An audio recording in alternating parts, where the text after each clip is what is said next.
Hello friends, welcome back to my channel.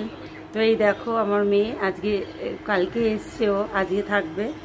আজকে দিনটা থেকে কাল সকালে আবার চলে যাবে ও। তো ও আবদার করেছিল যে মা আমি মাটন করে দাও আর পোলাও খাবো, তাই আজকে ওর আবদারে বানিয়েছি। তো দেখো এই যে ওকে দিয়েছি খেতে, এই যে মাটন পোলাও। আর এই যে বাবা মেয়ে বাবা পাশাপাশি বসেছে, এই যে বাবার এই যে বাবা মেয়ে দুজনই পাশাপাশি বসেছে, ওরা খাবে। তো তোমরা দেখো। তুই কিছু বলবি সোনা মেয়ে? আমি কি বলবো? তাই জন্য তোমাদের সঙ্গে ভিডিওটা শেয়ার করলাম। আর যদি ভিডিওটা ভালো লাগে তো অবশ্যই একটা লাইক করো, কমেন্টস করো, সেই ভিডিওটাকে শেয়ার করো, আর পারলে আমার চ্যানেলটাকে সাবস্ক্রাইব করো। তো চলো টাটা, আবার নেক্সট ভিডিওতে দেখা হবে।